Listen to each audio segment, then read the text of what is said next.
Hello दोस्तों, आज है 18 अक्टूबर 2025 शनिवार और आज धनतेरस का पर्व मनाया जाएगा। धनतेरस भारतीय संस्कृति में प्रत्येक वर्ष आने वाला एक महत्वपूर्ण त्योहार है।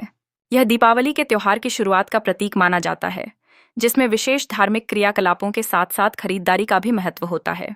इस दिन माँ लक्ष्मी और भगवान धन्वंतरी की पूजा का विशेष महत्व है। लोग अपने घरों में दीप जलाते हैं और देवी देवताओं की आराधना करते हैं।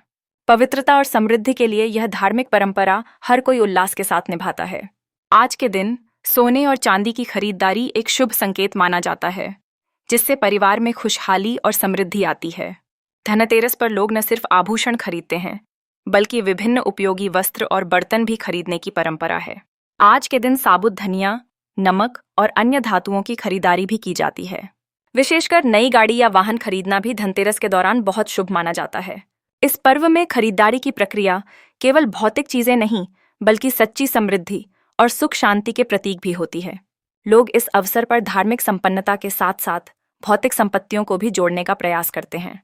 इस दिन व्रत और पूजा के साथ अंतरंगता के बंधन में बंधने का मौका मिलता है। आप भी इस दिन अपनी पसंदीदा चीजें खरीद सकते हैं, जैसे चांदी या सोने के सिक्के, नए बर्तन और विशेष उपहार जो आपके परिवार के लिए महत्वपूर्ण हो। विभिन्न प्रकार की सजावटी वस्तुएं भी इस दिन खरीदने का चलन है। धनतेरस का पर्व न केवल खरीदारी का समय है, बल्कि यह परिवारों के बीच प्रेम और एकता का भी प्रतीक है। तो इस दिन सभी अपने अपने घरों में खुशियों के दीप जलाते हैं और एक दूसरे के साथ साझा करते हैं। आइए, इस धनतेरस पर हम सभी मिलकर सुख, समृद्धि और खुशियों की कामना करें। धनतेरस एक विशेष पर्व है जो समृद्धि और धन के पूजन के लिए मनाया जाता है। इस दिन लोगों का ध्यान अपनी घरेलू जरूरतों के साथ साथ नई वस्तुओं की खरीदारी पर होता है। लेकिन कुछ बातों का ध्यान रखना आवश्यक है, जैसे कि कांच का सामान, एल्यूमिनियम या लोहे के बर्तन, काली चीजें और अनुकूली वस्तुएं जैसे चाकू और कैंची का प्रयोग नहीं करना चाहिए। इस संदर्भ में सही जानकारियों के साथ धनतेरस पर पूजा और खरीदारी करना महत्वपूर्ण होता है। आज धनतेरस पर पूजा और खरीदारी का शुभ मुहूर्त बहुत ही फायदेमंद है। दिन में 4 अति उत्तम शुभ चौघड़िए रहेंगे। सुबह 4:45 बजे से लेकर 5:15 बजे तक, इसके बाद दोपहर में 1 लाभ चौघड़िया और अंत में शाम को 5:15 से रात 8:20 बजे तक सही समय रहेगा। यह समय खरीदारी को लेकर बेहद लाभकारी साबित होगा, जिससे घर में धन, धान्य, सुख और समृद्धि आएगी। धनतेरस पर पूजा विधि भी निहायत महत्वपूर्ण है। भगवान धन्वंतरी, माता लक्ष्मी और भगवान कुबेर की पूजा से घर में सकारात्मक ऊर्जा का संचार होता है। पूजा के लिए आपको आवश्यकता होगी कुछ प्रमुख सामग्री की, जिसे आपको पहले से इकट्ठा कर लेना चाहिए। शाम 7:16 से 8:20 तक का समय पूजा के लिए अति उचित रहने वाला है। इस समय लाभकारी ऊर्जा के संचरण के लिए आप उचित तरीके से पूजा विधि संपन्न कर सकते हैं। बाजारों में धनतेरस की रौनक देखी जा रही है। बर्तन और ज्वेलरी की दुकानों पर भारी भीड़ उमड़ी हुई है। मार्केट विशेषज्ञों ने इस बार 500 करोड़ के सोने चांदी के व्यापार की उम्मीद जताई है। वहीं जीएसटी कटौती के परिणाम स्वरूप वाहनों की बिक्री में 30% तक का उछाल देखने को मिला है। इससे लोग नई गाड़ियां, मोटरसाइकिलें और अन्य वाहन खरीदने में जुटे हुए हैं। महंगाई में कमी का संकेत बाजारों में भरोसा बढ़ा रहा है, लेकिन वहीं सोने चांदी की कीमतें भी लगातार बढ़ रही हैं। हाल ही में सोने की कीमत Rs130 के पार पहुंच चुकी है और चांदी भी Rs747 महंगी हुई है। यह सब दर्शाता है कि त्योहारों के समय भारतीय लोग खर्च करने के लिए तत्पर हैं, जो बाजार में सकारात्मक प्रभाव डालता है। चांदी का रेट इस समय Rs160,000 प्रति किलो पर चल रहा है, जो निवेशकों के लिए एक महत्वपूर्ण संकेत है। सोने के प्राइस में इस साल Rs43 ₹100 की वृद्धि हुई है और रेट्स अलग अलग कैरेट के हिसाब से भी बदलते जा रहे हैं। यह समय निवेशकों को सही निर्णय लेने के लिए प्रोत्साहित कर रहा है।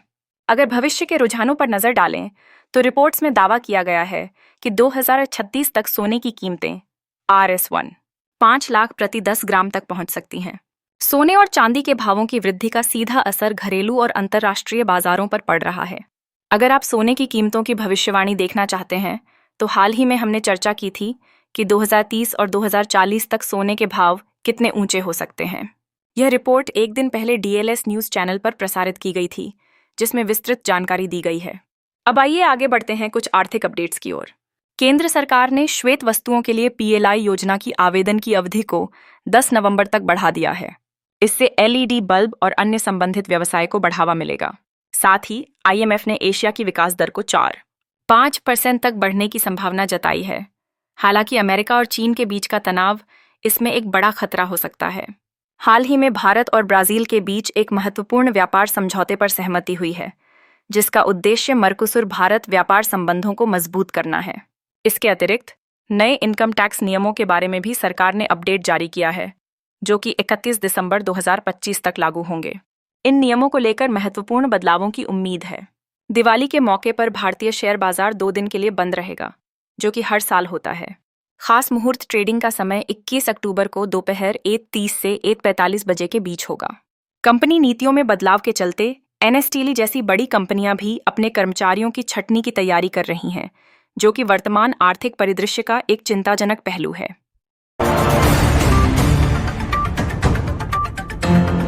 हाल ही में भारत के रक्षा मंत्री ने नासिक में एक नई प्रोडक्शन यूनिट का उद्घाटन किया, जहां हर साल 8 तेजस लड़ाकू विमानों का निर्माण होगा। यह कदम भारतीय वायुसेना को मार्क 1A लड़ाकू विमानों की आपूर्ति में तेजी लाने के उद्देश्य से उठाया गया है। हिंदुस्तान एरोनॉटिक्स लिमिटेड द्वारा स्थापित यह तीसरी प्रोडक्शन यूनिट न केवल स्वदेशी रक्षा उत्पादन को बढ़ावा देती है, बल्कि देश की सुरक्षा को भी मजबूत बनाती है। इस बीच भारतीय सेना की ताकत और भी बढ़ी है।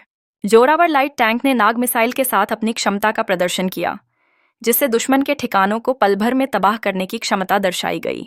रक्षा अनुसंधान एवं विकास संगठन DRDO ने भी इसके सफल परीक्षण की खबर दी है। ये घटनाएं भारतीय रक्षा क्षेत्र में आए सकारात्मक बदलावों का संकेत हैं। नक्सलवाद पर भी सरकार के प्रयास सफल हो रहे हैं, जहां छत्तीसगढ़ में 2 दिनों में 258 से अधिक नक्सलियों ने समर्पण किया है। सिर्फ समर्पण ही नहीं, बल्कि छत्तीसगढ़ सरकार ने नक्सलियों के लिए नए प्रावधान भी लागू किए हैं। समर्पण करने वाले नक्सलियों को मकान और जमीन का वादा किया गया है। साथ ही उन्हें 3 साल तक आर्थिक सहायता भी प्रदान की जाएगी। यह कदम नक्सलवाद के खिलाफ सरकारी मुहिम को नया धक्का देता है और उन लोगों के लिए एक नया अवसर प्रस्तुत करता है जो पुनर्वास की इच्छा रखते हैं। प्रधानमंत्री नरेंद्र मोदी ने भी इस विषय पर चिंता व्यक्त की और कांग्रेस पर आरोप लगाया कि वह माओवादियों का संरक्षण करती है। प्रधानमंत्री की नज़र सिर्फ नक्सलवाद पर नहीं है, बल्कि डिजिटल विकास की ओर भी है। डाक विभाग ने त्योहारी सीजन के अवसर पर नई सेवाएं पेश करने की घोषणा की है, जहां 24 और 48 घंटे में डिलीवरी की गारंटी दी जाएगी। यह कदम ऑनलाइन शॉपिंग में AI के तेजी से बढ़ते उपयोग को दर्शाता है, जहां उपयोगकर्ता ChatGPT जैसी तकनीकों का सहारा लेकर खरीदारी कर सकेंगे। ये सभी पहलें भारत को एक अनस्टॉपेबल ताकत बनाने की दिशा में महत्वपूर्ण कदम हैं। डिजिटल ठगी के मामलों में हाल ही में लगातार वृद्धि हो रही है। रोजाना हम उन मामले की कहानियां सुनते हैं जहां ठग एक दंपति को फेक कोर्ट ऑर्डर दिखाकर डराते हैं।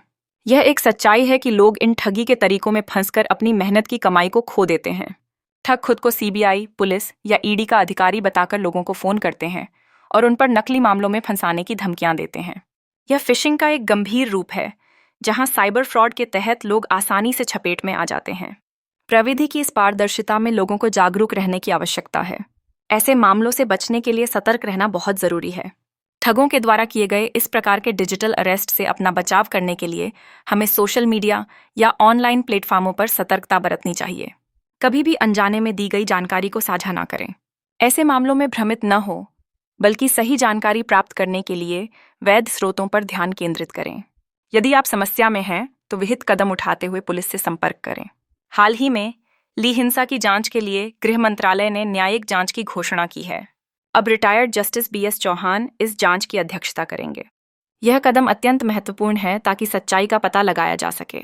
इस दौरान सबरीमाला गोल्ड केस में मुख्य आरोपी की गिरफ्तारी हुई और आरोपी का आरोप है कि उसे फंसाया गया। ऐसे मामले पुलिस जांच और न्यायाधीशों की निरंतर देखरेख के साक्षी बनते हैं, जो कि न्याय की प्रणाली में विश्वास पैदा करता है। हालांकि चुनावी दौर में भी कई मुद्दे सामने आ रहे हैं। बिहार के चुनाव को लेकर गृह मंत्री ने कहा है कि चुनाव के परिणामों के बाद ही नेता की पहचान की जाएगी। यह समय है जब राजनीति और चुनावों के बीच चल रही गतिविधियों पर ध्यान देने की आवश्यकता है। राजनीतिक कार्यकर्ताओं को इस बात का ध्यान रखना चाहिए कि उनकी रणनीतियां समाज में कैसे प्रभाव डाल सकती हैं।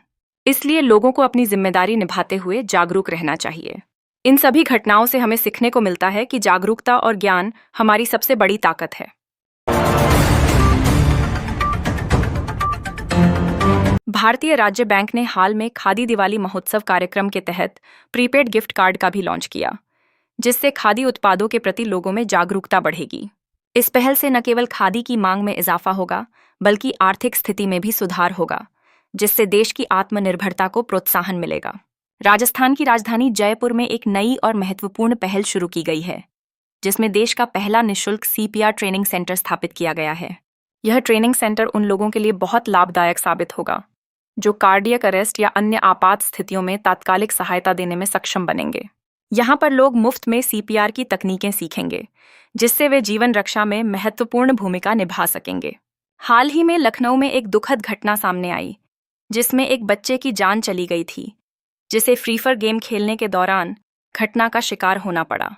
लेकिन पोस्टमार्टम रिपोर्ट ने यह स्पष्टीकरण दिया कि उसकी मृत्यु फंदे पर लटकने से हुई थी।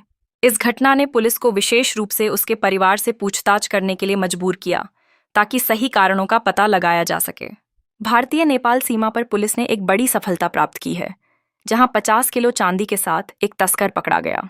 इससे यह साफ होता है कि देश की सुरक्षा प्रणाली मजबूत हो रही है। साथ ही उत्तर प्रदेश में विद्युत कनेक्शन के रेट बढ़ाने का विरोध किया गया है, जो कि सरकार के लिए एक चुनौती साबित हो सकता है। यूपी में अब केवल सदस्यता कार्ड धारकों को खाद की पात्रता दी जाएगी, जिसका एक स्पष्ट अंतिम दिन 30 अक्टूबर रखा गया है। यह बदलाव सहकारिता विभाग द्वारा किया गया है। मुख्यमंत्री योगी आदित्यनाथ ने हाल ही में छात्रों को 297 करोड़ की छात्रवृत्ति दी, जिससे 10 लाख से अधिक छात्रों को डीबीटी के माध्यम से लाभ होगा। आंगनबाड़ी में जल्द ही 59,000 कार्यकर्ताओं और सहायिकाओं की भर्ती की जाने वाली है, जिसका इंतजार सभी कर रहे हैं। इसके अलावा उत्तर प्रदेश सरकार ने औद्योगिक विकास को प्रोत्साहित करने के लिए कई कदम उठाए हैं, जिसमें रूस के साथ भागीदारी बढ़ाना भी शामिल है। जयपुर का सीपीआर ट्रेनिंग सेंटर इन सभी पहलुओं को और मजबूत करेगा।